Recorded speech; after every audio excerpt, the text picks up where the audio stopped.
So now we continue with the DOS stub.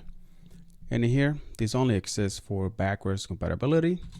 And this DOS or DOS stands for this operating system. And the only function that this performs is to print the following message. This program cannot be run in DOS mode.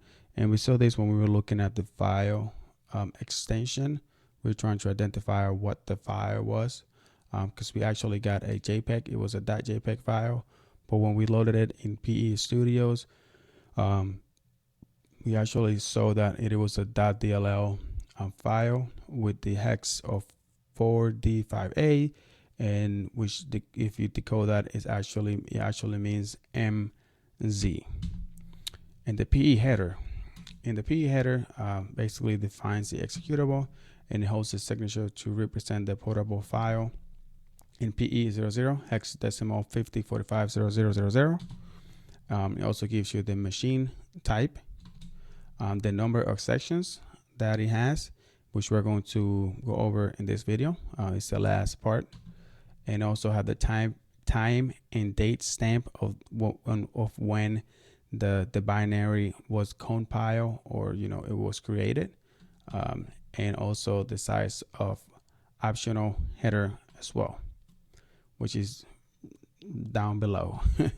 And the optional header, it has the size of the code, how big the code is, or the binary is, the size of the .text session, the address of entry point, the preferred base address, the size of image, if any image were loaded in the binary, right?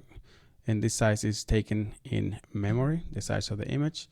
It also has the OS version, the minor and the major OS version is stored here in the optional header.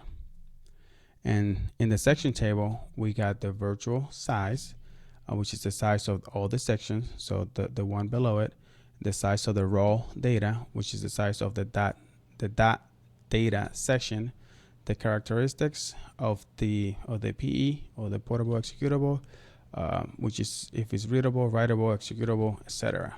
So now we move to the section, and here in the sections we have the .text, and in .text is going to contain the executable code for application, the .bss, which holds the initiated data for the application, so the data that has not been initiated yet. We have the R data, and this one represents the read-only data. That's why it's R. R stands for read-only. So the read-only data on the file systems, she says strings that we saw on the previous video. We have the .data, and this one holds the initiated data for the application that is ready to go. The RSRC, and this one is the resource container section, which contains things like images used for the application's UI. Then we got the E data, which is the export descriptor, and we have the I data, which is for import descriptors. And lastly, we have the .debug, and this one just contains the debug information. So a little bit faster. I just don't want to make this video too long, because I don't want to get people bored by just looking at PowerPoints. So on the next video, we are going to be looking at the PE file formats, or the PE header, and I believe we are going to be using PE Studios for this.